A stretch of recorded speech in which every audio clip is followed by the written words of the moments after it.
시청자 여러분 안녕하십니까. 대전 MBC 시사광장의 송인함입니다. 중동 호흡기 증후군 메르스가 전국적으로 확산되고 있습니다. 지난 4일 대전에서 3차 감염자 가운데 첫 사망자가 발생하면서 메르스에 대한 공포감이 더욱 커지고 있는데요. 오늘 시사광장에서는 중동 호흡기 증후군 메르스에 대한 의문점을 풀어보고 또 앞으로의 대책과 과제에 대해서 이야기 나눠보겠습니다. 그럼 먼저 오늘 참가하신 함께하신 세 분 소개해드리겠습니다. 대전광역시이사회 송병두 회장 참석하셨습니다. 네, 안녕하세요. 대전 MBC 보도국의 안준철 기자도 자리했습니다. 네, 안녕하십니까? 충남대학교 수의학과 김철중 교수 나와주셨습니다. 안녕하십니까? 네, 오늘 나와주셔서 감사합니다. 네. 오늘 토론은 먼저 우리 지역 메르스 환자의 발생 현황과 우리 시민들이 궁금해하는 점들에 대해서 알아보고요. 감염병 확산 방지를 위한 대책과 과제에 대한 이야기를 나눠보겠습니다. 이 메르스로 인해서 지금 온 나라가 혼란에 빠졌다고 해도 과언이 아닐 텐데요. 지금 뭐 대형마켓 손님들이 없어서 한산해지고 또 거리는 마스크를 쓴 시민들이 또 점점 더 많이 증가하고 있다고 하는데 이런 메르스 사태 우리가 어떻게 봐야 될지 궁금한데 먼저 회장님께서 먼저 얘기해 주시죠. 네. 메르스가 미들 이스트 레스피레토리 신드롬이라고 해가지고 네. 중동 호흡기 증후군입니다. 네. 말 그대로 중동에서 발생해서 아마 그런 이름이 붙여진 걸로 생각이 되는데요. 이 메르스라는 것이 코로나 바이러스, 즉 감기 바이러스에 의해서 이게 전파가 됩니다. 우리가 익히 알고 있는 감기 그 증상이 좀 심한 네. 그런 어떤 감염병이라고 생각이 됩니다. 네. 그래서 예방이나 어떤 대처법도 감기에 준해서 하는데 이것은 좀 강한 어떤 질환이기 때문에 거기에 맞춰서 네. 우리가 적절히 대응을 하면은 지금 굉장히 공포감에 휩싸이고 있는데 그런 공포감에 휩싸일 필요 없이 우리가 충분히 정부와 의료인과 시민이 힘을 합친다면 충분히 극복할 수 있는 그런 질환이라고 생각을 합니다. 네, 알겠습니다. 김철중 교수께서는 이번 메르스 사태 어떻게 보십니까? 좀 전에 의사회장님께서 감기와 유사한 질병이라고 말씀하셨는데 저는 좀 의견이 다른데 네. 하여튼 전 세계적으로 지난 2003년도 사스의 경우에 약 한 8천여 명이 감염된 일종의 팬데믹은 아니지만 네. 전 세계적인 감염병 전염병이고요. 이 메르스도 현재까지 한 1,100여 명 또 한 10개국 이상의 국가에서 동시에 몇 년 사이에 감염이 됐기 때문에 예. 상당히 중요한 국가 재난을 초래할 수 있는 감염병이고 거기에 따른 대책 또한 거기에 적절했어야 되는데 네. 조금 안이한 대처를 해서 이런 병을 더 심화시키는 것이 아닌가 그런 생각을 현재 갖고 있습니다. 예, 알겠습니다. 안 기자님은 어떻게 보세요? 네, 2012년에 그 메르스가 처음 이렇게 터졌을 때만 해도 중동 지역에 국한된 전염병이라고 생각을 했는데 이게 어느새 이 대전 지역 그리고 충남 지역에서도 돌고 있는 전염병이 됐지 않습니까? 예. 그만큼 이제 지금은 지구화가 돼서 어느 한 지역에 국한될 수 있는 전염병이 아니라고 생각을 하고요. 그에 만큼 방역 당국이 철저한 준비를 했어야 되는데 아까 그 교수님 말씀하신 것처럼 초기의 대응이 제대로 이루어지지 않았기 때문에 지금 시민들에게 상당한 그 공포와 불안감을 지금 주고 있다라고 보고 있습니다. 그래서 지금이라도 이제 뭐 병원명도 일부 공개를 하기 시작을 했고 좀 제대로 된 방역 대책을 서서히 내놓기 시작했는데 무엇보다도 시민들의 불안감과 공포감을 덜어줄 수 있는 그런 방역 대책, 눈에 보일 수 있는 가시적인 방역 대책들이 그 중앙 정부는 물론이고 지방자치단체 차원에서도 속속 나와야지만 이런 사회적인 불안감을 덜 수 있다라고 생각을 합니다. 예, 우리 안 기자가 지금 얘기한 것처럼 특히 대전에서 첫 확진 환자가 발생이 되고 또 3차 감염자가 사명이 됐단 말이죠. 네, 그렇습니다. 이런 상황이 발생되면서 지역민들의 불안이 더욱 가중이 되고 있는데 현재 대전 충남의 이런 그 메르스 환자의 발생 현황 이제 어떻게 보고 계세요? 네, 그 도표를 이렇게 보시면은 좀 이해가 쉬울 것 같습니다. 16번 환자를 주목을 할 필요가 있는데요. 이 16번 환자는 그 문제가 되고 있는 경기도 그 평택의 병원에서 5월 15일부터 17일까지 입원을 했었던 환자입니다. 네. 그 듣기로는 뭐 그렇게 중한 수술도 아니고 간단한 용종 제거 수술을 위해서 내원을 했다가 17일 이후에 퇴원을 했는데 그 의료진의 그 전원에 따르면 열이 이상하게 떨어지지 않았다고 합니다. 그래서 대전에 있는 E 의료기관과 F 의료기관을 차례로 거쳤습니다. 그런데 22일부터 28일까지 F 의료기관에 있었고 그다음에 28일부터 30일까지 이 의료기관에 있다가 상태가 악화돼서 30일 밤에 그 충남대병원 국가지정 격리 병상이 있는 충남대병원으로 이제 후송이 됐죠. 그런데 28일부터 30일까지 3차 감염자가 이 의료기관에서만 5명이 발생을 했습니다. 그래서 이 가운데는 82세 그 남성이 있는데 사망 1명을 포함해서 감염 5명이 됐고요. 6인실 병실에 있었단 말이죠. 그래서 1명을 제외하고는 지금 16번 환자를 제외한 다른 4분의 환자들은 다 감염이 됐습니다. 그리고 F 의료기관에서는 4인실에 있었는데 여기서도 역시 음성으로 나온 환자 1명을 제외하고 다른 병실에 있던 환자들은 다 감염이 됐었고 여기서 이제 그 1명이 비고 있는 1명은 뭐냐면은 주말을 기준으로 해서 45번 환자인데 이 45번 확진자는 병실에 있던 환자가 아니고 같은 병실이 아닌 같은 병동에 있던 환자의 가족으로 확인이 됐습니다. 그렇다고 한다면은 지금까지의 3차 감염자는 같은 병실에 있던 환자를 중심으로 전개가 됐는데 이제부터 더 많은 환자가 나오기 시작한다라고 한다 그러면은 비록 1명밖에 아직까지는 나오지 않았지만 앞으로는 같은 병원, 병동에 있던 환자의 보호자 내지는 그 병문안 온 사람들까지도 확산될 수 있음을 보여주는 단초가 아닌가 이렇게 생각을 하고 병실이 있습니다. 아니더라도 같은 병동에 있어도 감염될 확률이 이제 네, 그렇습니다. 있다는 그런 이미 얘기죠? 다른 그 전국적인 사례에서도 같은 병실뿐만이 아니고 같은 병동에 있었고 심지어 그 같은 병동을 내원했던 방문객도 감염이 된 그런 사례가 있었고 의료진들은 말할 것도 없고요. 그렇기 때문에 그 대전시 같은 경우는 지금 200여 명을 추적 대상으로 해서 격리 대상 관찰을 하고 있고 충남에서는 지금까지 3명의 그 메르스 확진 환자가 발생을 했습니다. 그래서 대전 충남을 다 합치면 지금 11명이고 앞으로 이 3차 감염자를 중심으로 해서 환자 수는 더 많이 나올 수가 있겠지만 보건당국은 이에 대해서 병원 내 의료 감염에 그 국한된 것이고 충분히 통제가 관리한 것이지 이것이 병원 밖 그러니까 지역 사회로의 전파는 아니라는 점을 강조를 하고 있고 저 역시도 지역 사회로까지 아직까지 전이가 된 사례는 보고가 된 적이 없기 때문에 이 점을 시민들께서 지나치게 불안감을 가지실 필요는 없다 이렇게 말씀드리고 싶습니다. 네, 알겠습니다. 송 회장님, 이 대전 지역에서 메르스 환자가 발생이 되고 나서 대전시 관계자와 이제 대책회의도 연 걸로 알고 있는데요. 현재 지금 우리 안 기자님께서 이 충남 대전의 그 메르스 환자 현황에 대한 설명을 했는데 이분들이 현재 어떻게 지금 관리가 되고 있죠? 지금 확진 환자는 충남대학병원에 좀 더 이송해서 격리병실, 음압 격리병실에 서 치료를 받고 있는 걸로 알고 있습니다. 근데 거기에서 얘기를 들어보면은 그 환자에 의해서 뭐 의료인에게 뭐 감염이 됐다, 환자에 의해서 또 다른 환자에 감염이 됐다라는 그런 보고는 전혀 없습니다. 그렇기 때문에 충남대학병원에서 아마 그 환자 관리를 철저하게 잘하고 있지 않나 그런 생각이 듭니다. 그런데 요즘 굉장히 흉흉한 얘기들이 많이 돌고 있는데요. 그 병원에 근무하는 직원이라는 이유만으로 그 각 지역사회 아니면은 학교 심지어는 학원에서조차 차별 대우를 받고 있다는 그런 얘기를 들었습니다. 근데 사실은 그 의료인들이 사실 최일선에서 그 감염병하고 지금 싸우고 있는 사람들 아닙니까? 사실은 격려를 해줘야 마땅한데 그런 어떤 차별 대우를 받는다는 것이 참 이해가 안 가는 부분입니다. 이 아까 뭐 잠깐 말씀하셨습니다마는 이 메르스의 증세가 어떤지 사실 일반인들이 좀 궁금해하기도 하는데. 지금 이제 현재 질병관리본부의 메르스 한라인이라는 것이 있지 않습니까? 그걸 통해서 이제 의심 환자들에 대한 신고를 받고는 있는데 이제 감기와 비슷한 증상이다라고 하지만 어떤 경우에 메르스에 걸렸다, 또 의심이 간다라고 얘기할 수가 있겠습니까? 일단 그 메르스 그것이 코로나 바이러스에 의해서 전파되는 것이고 그 코로나 바이러스 자체가 감기 바이러스입니다. 그런데 이 보통 일반 감기 바이러스는 보통 상기도 감염을 유발시킵니다. 그러니까 증상이 경미할 수 있죠. 그렇지만 상기도라는 것이 무슨 얘기죠? 상기도는 말 그대로 기도가 있는데 위쪽에 있는 기도 위쪽에요.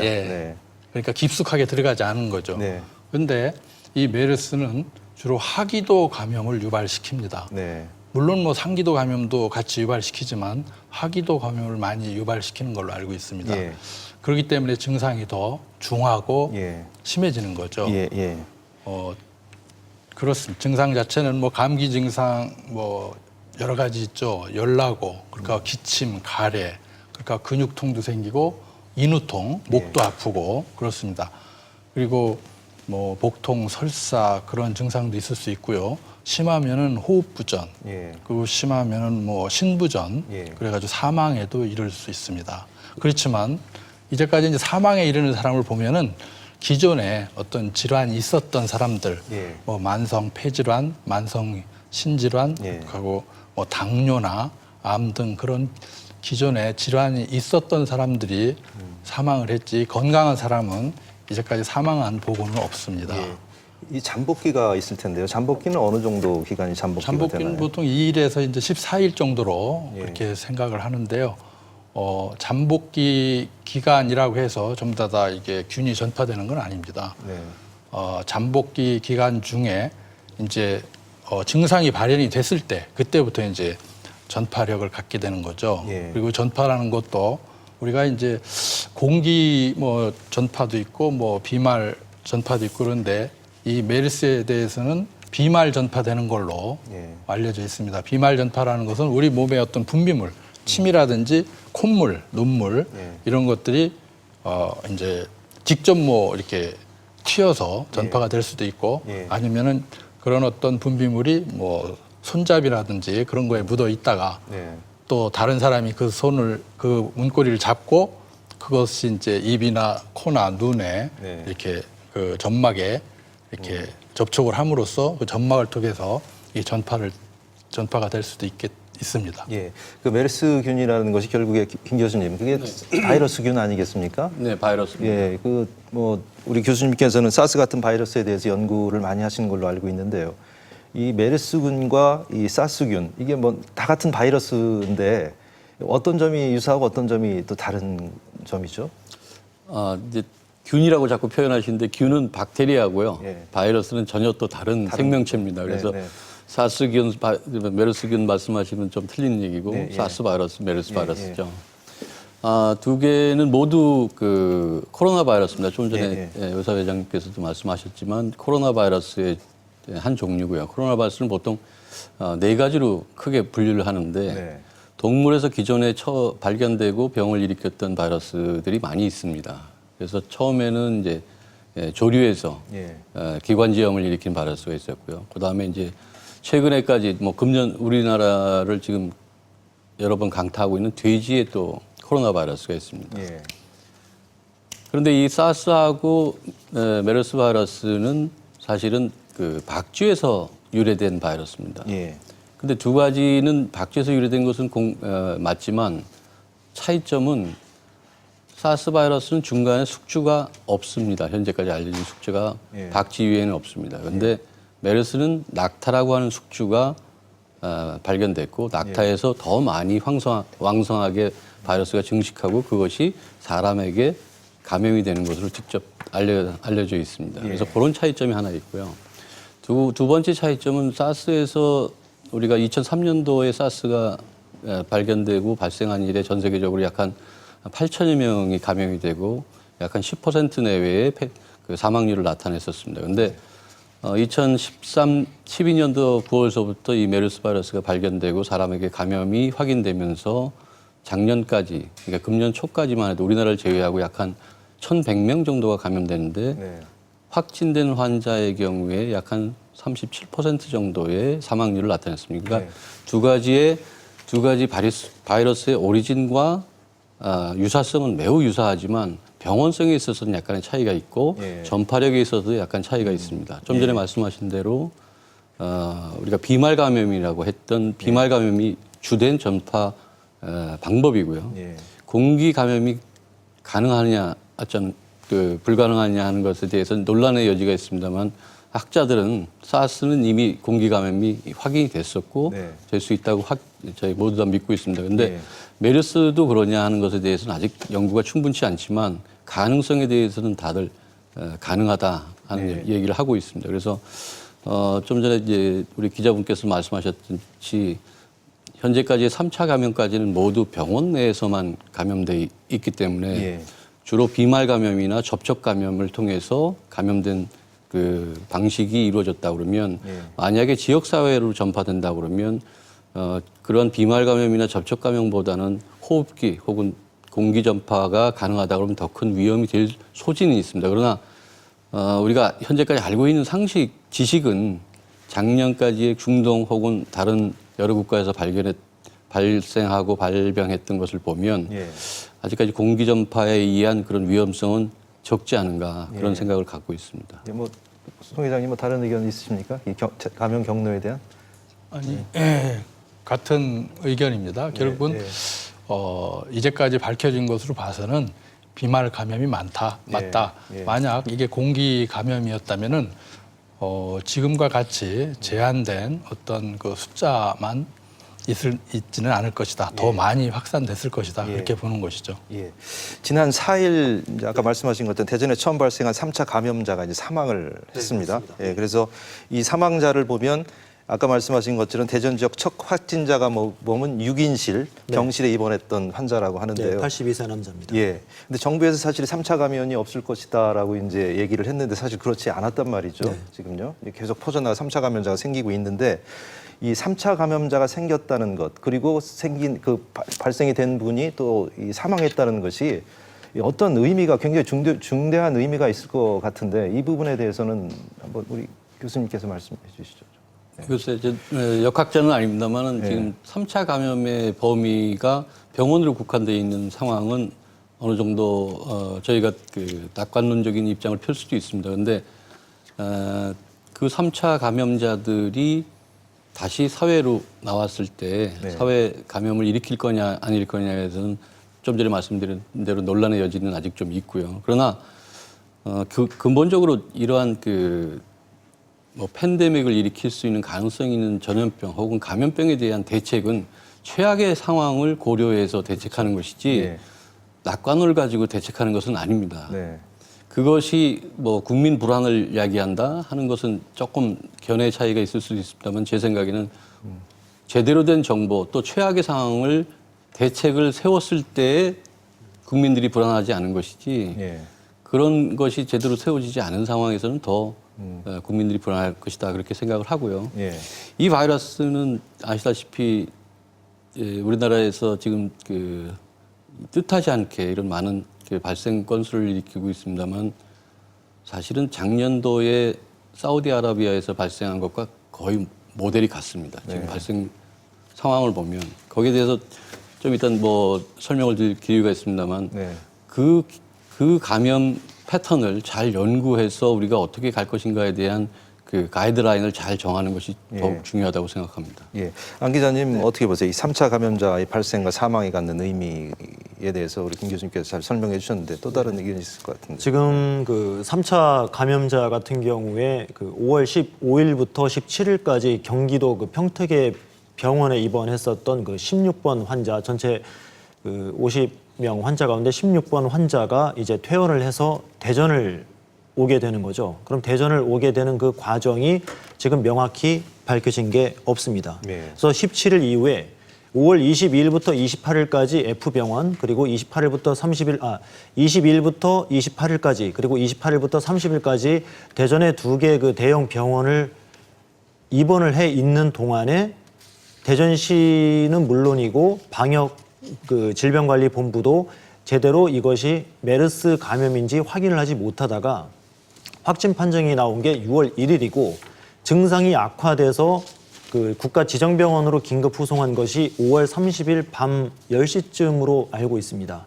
그렇게 되면은 최소한 22일부터 30일까지는 그 제한된 병원 공간 안에서 이렇게 통제를 받았다고는 하더라도 17일부터 22일까지 그 16번 환자 여러 3차 감염을 일으켰던 16번 확진자의 이동 경로라든가 접촉 상황 같은 게 제대로 지금 파악된 것이 없기 때문에 네. 대전시 방역 당국으로서도 이 점을 상당히 좀 곤혹스러워하고 있는 게 사실입니다. 그래서 네, 네. 앞으로 그 3차 감염이라는 게 뭐 지금 앞으로 한국에서 계속 발생하는 것은 앞으로 이제 좀 세계적인 어떤 그 사례 증례가 될 것이기 때문에 WHO도 이제 다음 주에 한국에 와서 이렇게 뭐 사례 연구를 한다고 하지 않습니까? 예, 예. 그렇다고 한다면은 드물게 보고됐던 2차 감염, 3차 감염에 의한 사망이 왜 이렇게 지속적으로 발생하는가에 대한 부분은 그 병리학적으로 분명히 규명을 해야 될 부분이고요. 예.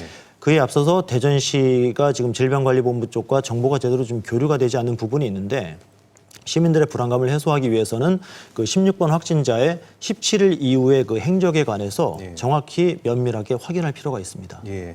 그 부분은 또 대책에 대해서는 좀 이따 얘기를 하고요. 또 최근에 이제 법무부가 이런 얘기를 했습니다. 메르스에 관련된 유언 비어를 퍼뜨리는 사람들을 엄단하겠다. 사실 SNS를 통해서 여러 가지 안 좋은 유언 비어나 근거 없는 루머 또는 뭐 괴담 수준까지 이렇게 지금 난무를 하고 있어서 더욱 시민의 불안해하고 있는데요. 이 메르스에 대해서 대전 시민들이 어떤 점을 이렇게 궁금하고 있는지 대전 시민들에게 직접 나가서 물어봤습니다. 함께 보시죠. 네. 약국에서 약사분 말 듣고 구입을 했는데 버스나 이런 데서는 답답해가지고 가끔 이거 빼기도 하고 너무 일회용이라서 이게 효과가 있는지 잘 모르겠어요. 메르스병은 비누에 약한데 예방이 될 수 있나요? 메르스가 우리 같은 노약자가 더 위험한가요? 감염자가 발생한 병원을 지금 저희들 입장에서는 사실 모르고 있는데 그런 병원을 가는 것조차도 국민들 입장에서는 위험한 건지 굉장히 궁금합니다.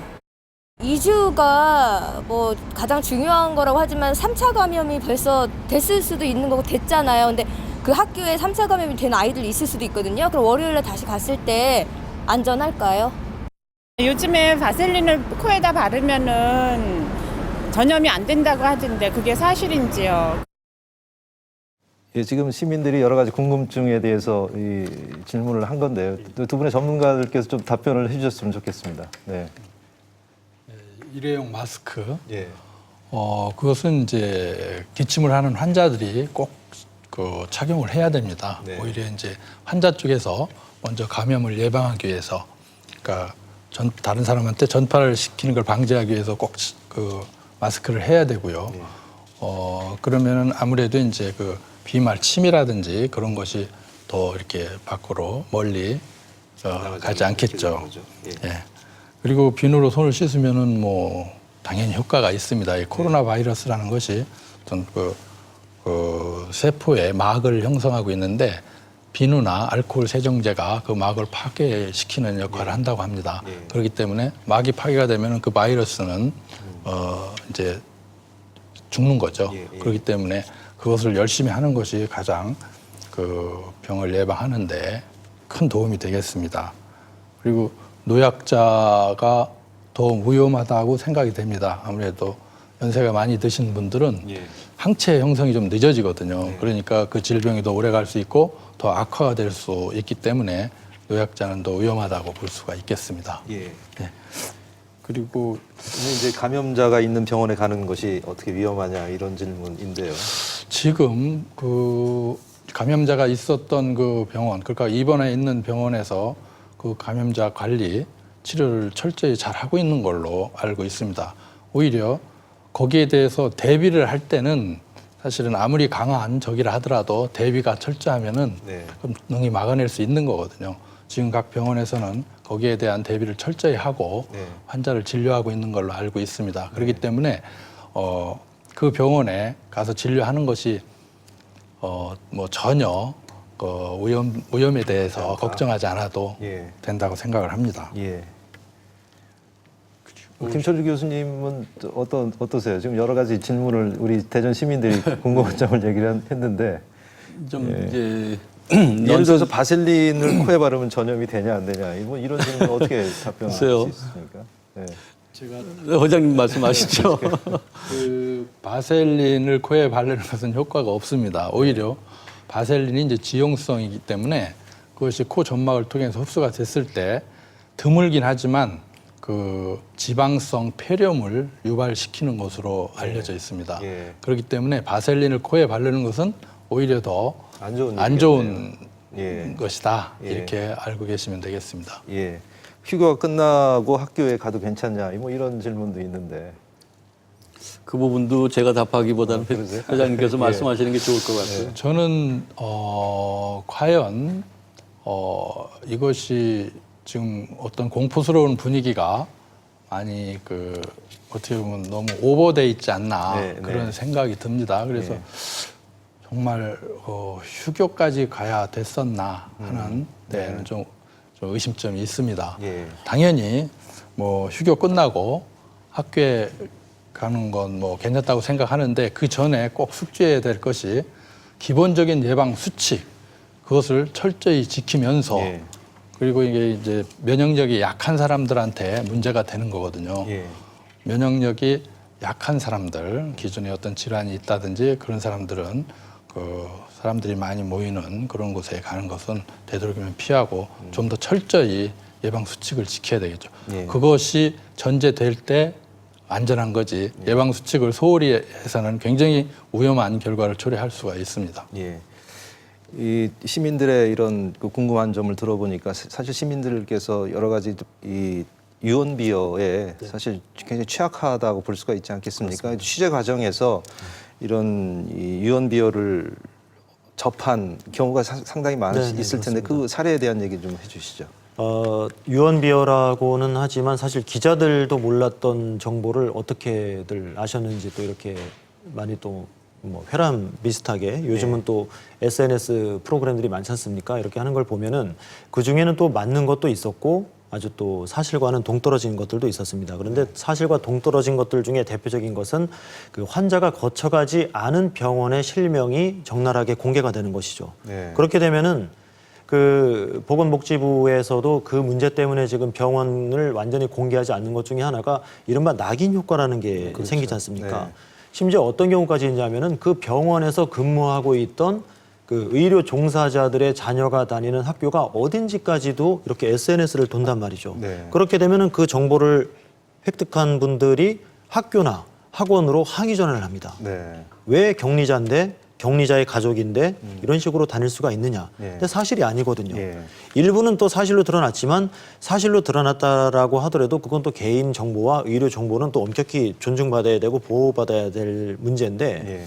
무차별적으로 좀 이렇게 좀 공개가 되면서 그런 낙인 효과가 생기고 있고 예. 학교들 입장에서도 현재 그 339개의 학교가 지난 금요일 현재 대전, 세종, 충남에서 지금 뭐 사실상 문을 닫았죠. 그런데 이 학교들 같은 경우에는 그 무한정 이렇게 문을 닫을 수 있는 게 아닙니다. 휴업 같은 경우에는 그 학교 뭐 교수님 잘 아시겠지만 시수의 뭐 10% 이렇게 정해져 있는데 이 메르스 사태가 과연 언제까지 갈지 모르는 상황에서 항의와 어떤 그 좀 문제 제기에 의해서 학교장이 이거를 결정을 해야 되는지도 상당히 좀 학교 입장에서는 지금 곤혹스러운 그런 상황이고 예. 하루빨리 이 문제에 관해서 의학적이건 또 사회적이건 중심을 잡아서 중앙대책본부 차원의 대책이 나와야 된다라고 생각을 하고 있습니다. 예, 아직까지도 뭐 상당히 뭐 혼란스러운 상황이다라고 볼 수가 있는데요.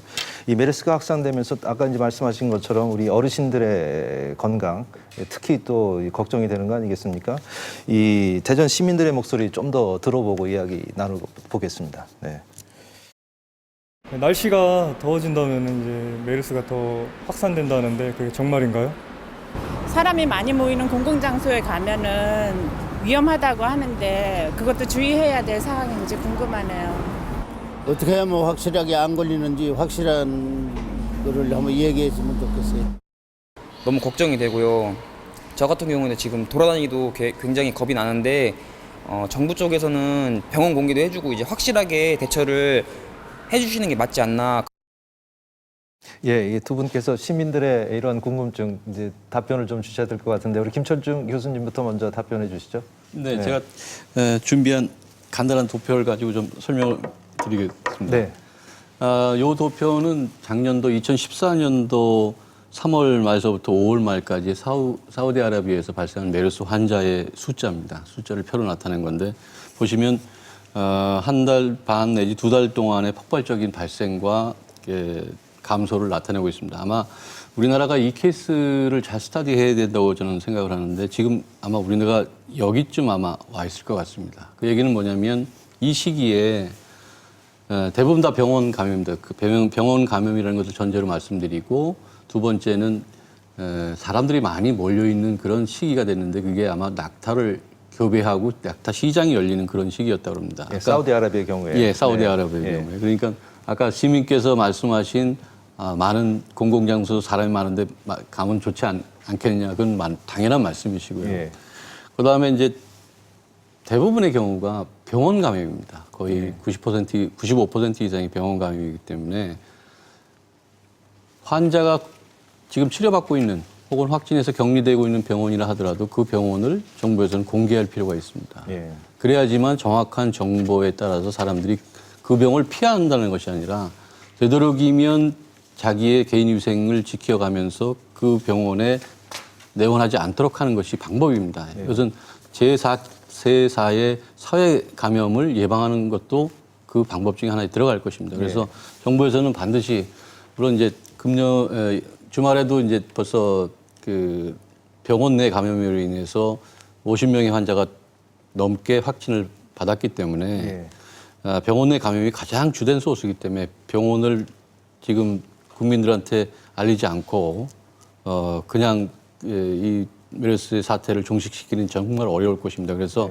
꼭 그 정보는 밝혀줘야 될 것이고 어르신들께서는 아까 말씀 나눈 적도 있습니다만 여러 가지 기저질병이 있으신 분들은 면역력이 약하기 때문에 거기에 대해서는 정말 주의하셔야 됩니다. 왜냐하면 이 메르스 바이러스, 사스 바이러스는 아까 그 호흡기 하단에 들어가서 가장 중요한 그 우리의 선천 면역을 일으키는 인터페론 체계를 망가뜨립니다. 우선적으로. 그런 다음에 전신적으로 다른 장기에 수용체가 있는 부분으로 전파가 되기 때문에 그래서 더 사망률이 다른 일반적인 호흡기 질병보다 훨씬 더 높은 것이거든요. 그렇기 때문에 기존의 면역력이 약하신 어르신이나 혹은 질병을 앓고 계신 기저질병이 있으신 분들, 특히 당뇨라든가 또 신장에 문제가 있으신 분, 또 간에 문제가 있으신 분들은 특히 조심하셔야 될 그런 질병입니다. 그렇기 때문에 그런 부분에 대해서 우리가 여러 가지 정보 공개라든가 대비책에 대한 정책적인 보완이 또 좀 필요한 상황입니다. 예. 어떻습니까? 우리 송 회장님께서는 이 시민들의 이런 궁금증에 대해서 좀 더 자세하게 말씀하실 것들이 있으실 것 같은데. 예, 날씨가 더워지면은 확산이 되느냐? 사실 이 감기라는 것은 주로 겨울철에 많이 유행을 합니다. 근데 메르스라는 것은 발생 지역 자체가 중동 지역이거든요. 거기는 더운 지방입니다.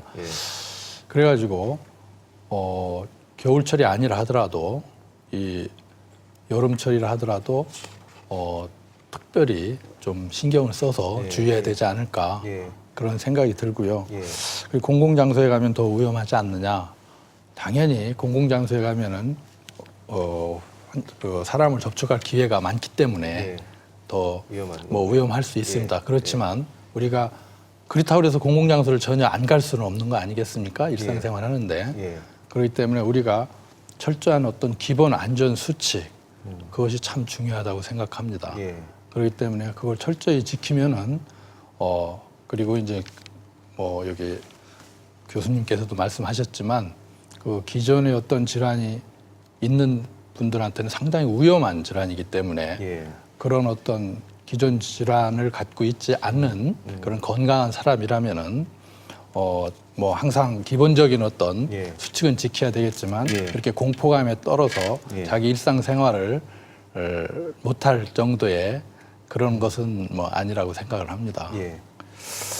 그리고 이제 시민 그 의견 중에 그 병원 이름을 공개해야 된다라고 얘기하시는 분들이 계셨잖아요. 아까 우리 김 교수님께도 잠깐 말씀하셨지만 그 부분은 우리가 어떻게 받아들여야 될지 모르겠어요. 사실 정부에서 처음에는 이름을 밝히지 않았잖아요. 그러다가 지난 5일 날 이제 메르스 확산 중심이 된 병원 평택 성모병원인가요? 그걸 처음 이제 노출을 시켰는데 이런 시민들의 이런 정보 전달을 받을 필요성 이거 어떻게 우리가 봐야 될지.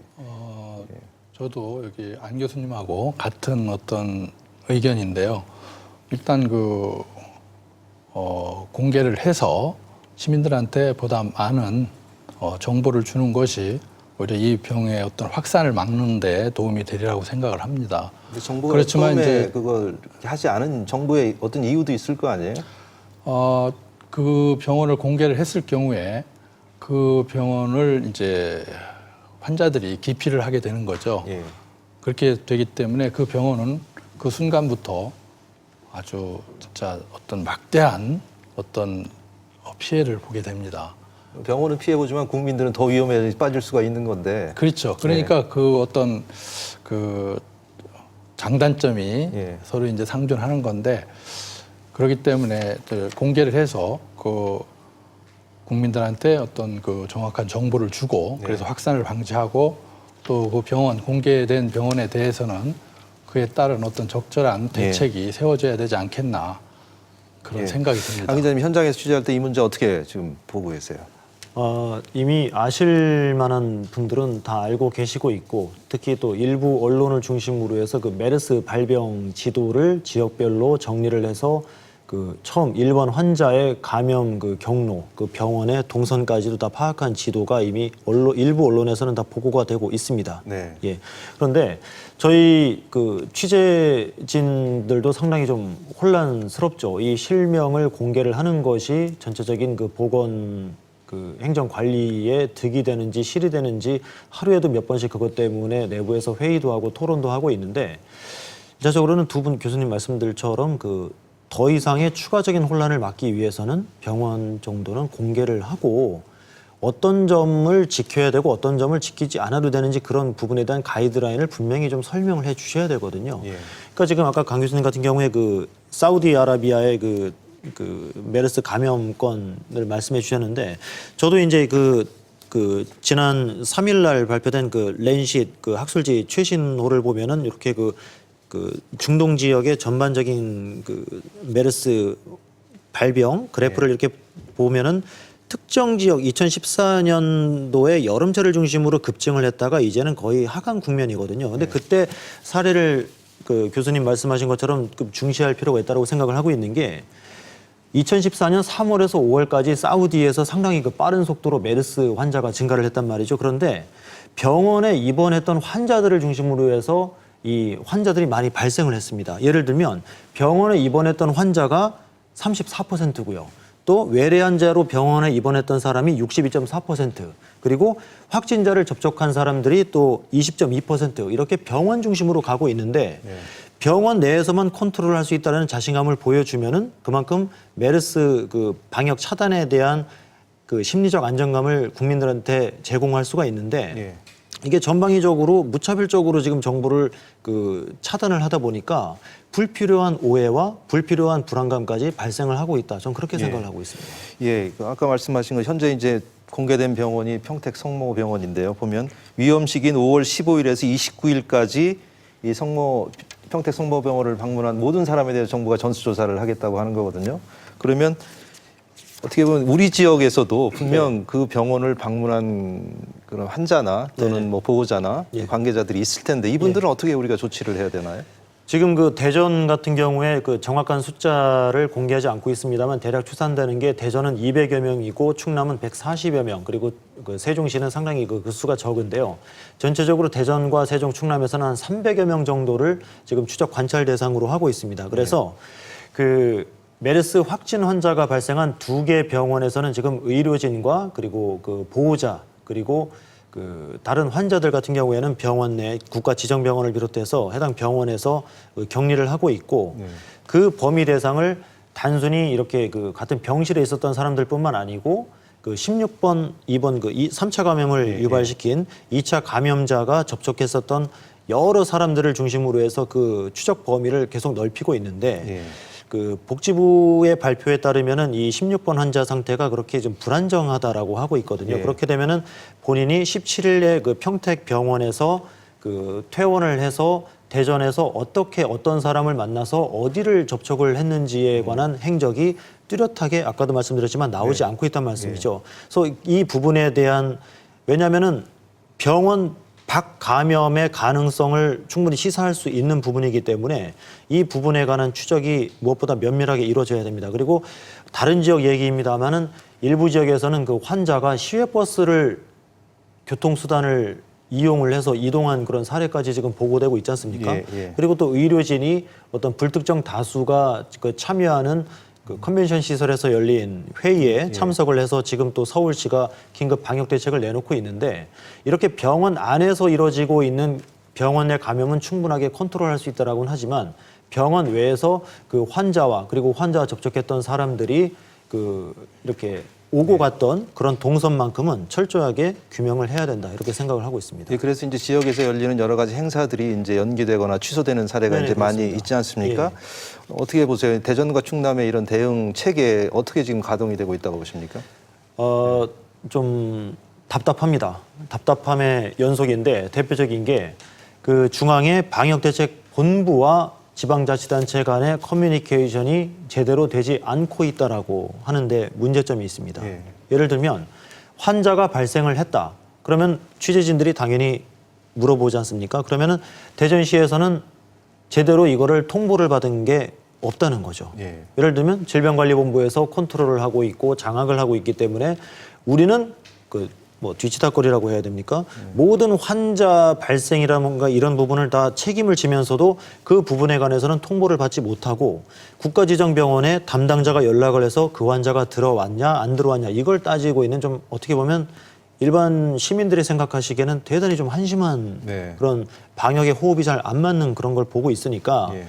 충남도도 그렇고 대전시도 그렇고 서울시도 그렇고 보다 못한 이제 지방자치단체장들이 중앙 정부와는 무관하게 지자체 차원의 그 방역 대책을 세우겠다라고 하고 있고 정부는 아직까지도 주의 단계입니다만 대전시는 지금 권선택 시장이 주재한 방역 대책 회의에서 본인들은 그 한 단계 위로 격상을 시켜서 대응을 하겠다라고 하고 있고 안희정 충남도지사 같은 경우에도 직접 내가 이 방역 메르스 방역 문제는 책임을 지겠다 이런 식으로 나서고 있는 것은 그동안 공개적으로 내놓고 말은 못했지만 중앙 그 질병관리본부에서 제대로 된 정보 환자 수조차 그리고 그 방역 차단을 위해서 관리를 해야 될 그런 그 접촉자들의 정확한 숫자조차 파악하지 못하는 기본조차 안 돼 있는 그 방역 행정이 시민들의 불안감을 부추기고 있다 이렇게 생각을 하고 있고 이런 그 커뮤니케이션의 불일치 부조화 이런 부분이 하루빨리 좀 빨리 보완이 돼야 된다라고 생각을 하고 있습니다. 결국에 안 기자님께서는 이제 방역의 대응 체계가 서로 간에 호흡이 잘 맞고 있지 않다라고 지적을 해주신 건데요.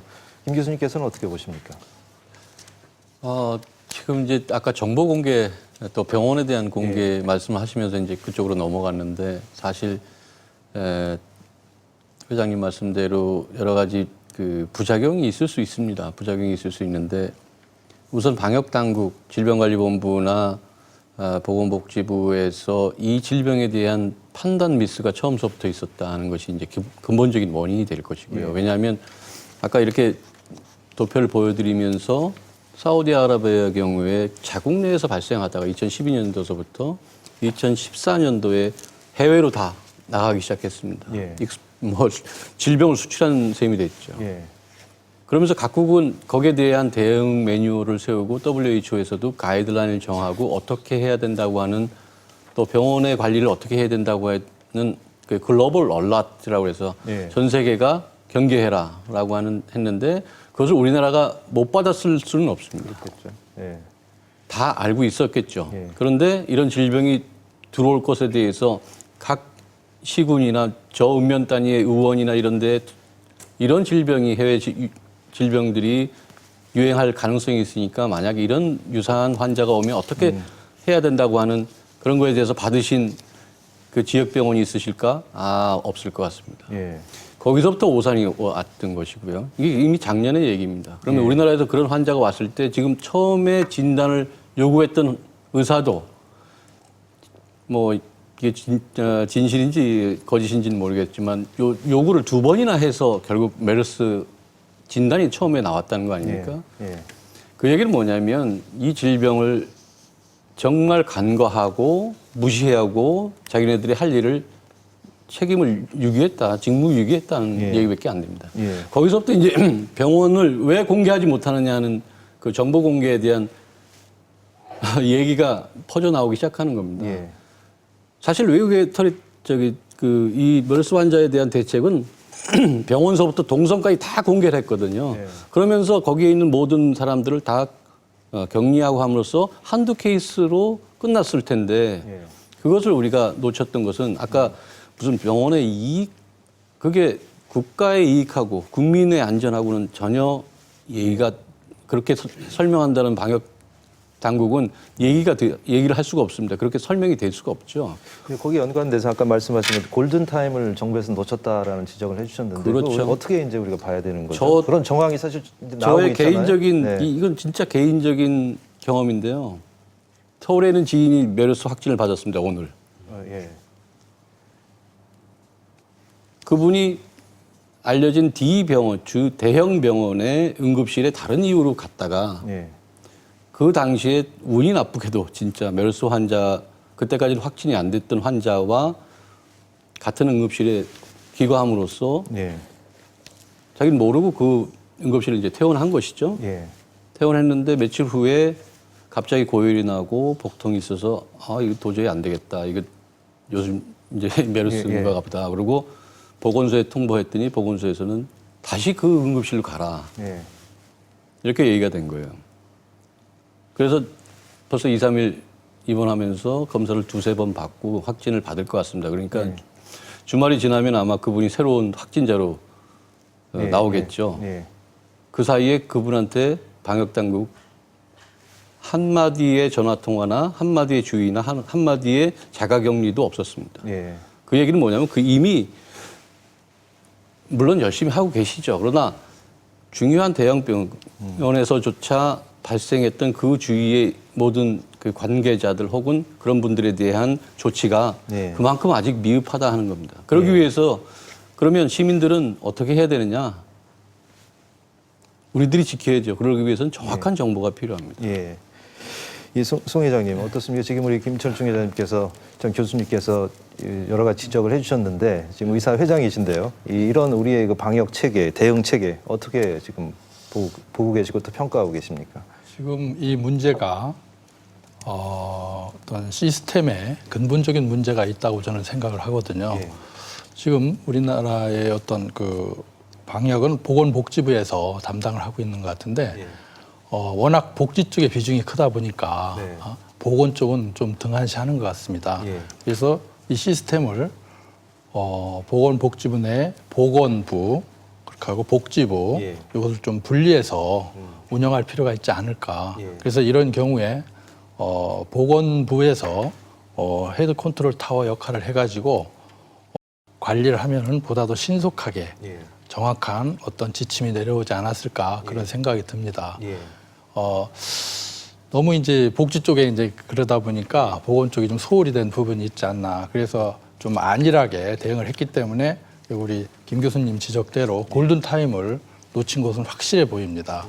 그러니까 너무 안일하게 대처를 한 거죠. 그리고 이제 앞으로 또 문제 아니겠습니까? 지금 국내 감염자가 또 많이 늘어나고 있고 또 의심 사례도 늘어나고 있으면은 그 환자들을 수용할 또 격리된 병원 병상이 또 필요한데 그런 병상이 현재 굉장히 또 모자라다라는 것 그런 지적이 병원계를 중심으로 나오고 있거든요.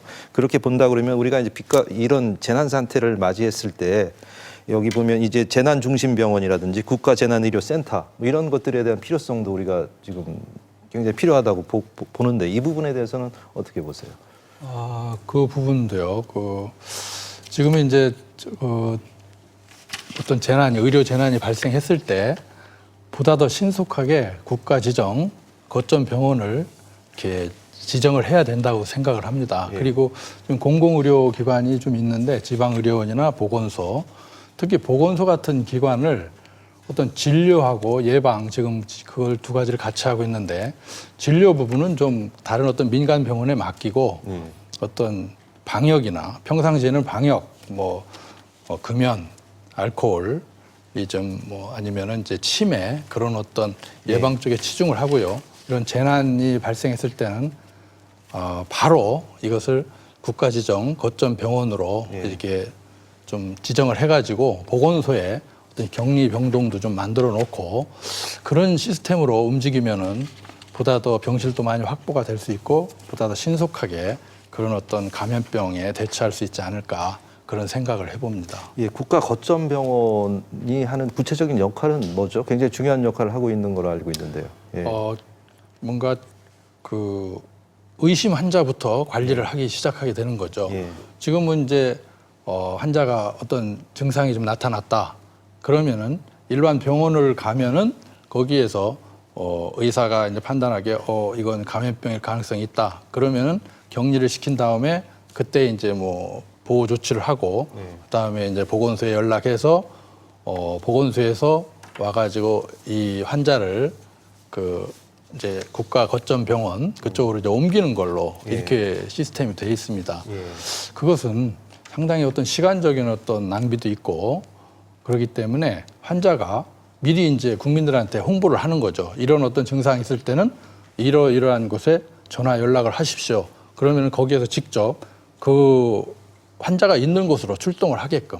그래서 바로 거기에서 거점 병원, 그러니까 거점 병원이 지금은 이제 대전에는 충남대학병원으로 알고 있습니다. 그쪽으로 가는데 그 한 곳으로는 부족하다고 생각을 합니다. 그렇기 때문에 공공의료기관인 보건소 기능을 그쪽으로 이렇게 돌려서 그때 활용을 하면은 좋지 않을까 그런 생각이 듭니다. 예, 뭐 시간이 어느 정도 다 됐는데요. 우리 김 교수님께 하나 질문 드리고 싶은 게 있습니다. 이게 아까 이제 에볼라도 있고 사스도 있고 이번에 이제 메르스까지 앞으로 이런 신종 그 감염병이 뭐 여기서 끝이라는 법이 없잖아요. 계속 앞으로 일어날 텐데 이런 확산을 방지하기 위한 어떤 구체적인 또 효과적인 방역 대처법에 대해서 간단하게 말씀해 주시죠. 저는 방역 전문가는 아닙니다. 바이러스 전문가이기 때문에 바이러스 측면에서 말씀드리도록 하겠습니다. 바이러스 질병, 이 모두 다 바이러스 질병입니다. 이 뭐 인플루엔자도 마찬가지고 아까 말씀하신 감기도 거의 다 바이러스 질병인데 인류의 역사를 보면 바이러스와의 전쟁이라고 보시면 거의 맞을 것 같습니다. 우리 측면에서 보면. 그러나 좀 전에 우리가 서두에 시작했듯이 이러한 감염병 혹은 그 바이러스 전염병은 재앙을 불러올 수 있는 가능성을 가지고 있습니다. 항상. 그리고 전 세계가 글로벌화돼 있기 때문에 쉽게 나라와 나라 간 또 혹은 또 교역량도 많고 물동량도 많고 수송 사람 여객들로 인해서 쉽게 전파될 수 있습니다. 하루 만에 전 세계로 전파될 수 있는 겁니다. 그래서 그것을 기본적으로 정보를 수집하고 거기에 대한 정책 가이드라인을 제시하는 게 WHO 아니겠습니까? 거기에 따라서 우리는 잘 준비해 놔야 됩니다. 이미 아까도 말씀드렸듯이 이미 가이드라인은 작년도에 WHO에서 전 세계가 주의해라라고 하는 가이드라인이 있었는데도 불구하고 우리가 거기에 대해서 무엇을 준비했는가. 하나도 그 준비된 것이 표출된 이 몰스를 저거하면서 표출된 것이 거의 없었다고 봅니다. 앞으로도 또 다른 새로운 신종 변종 바이러스가 나올 것입니다.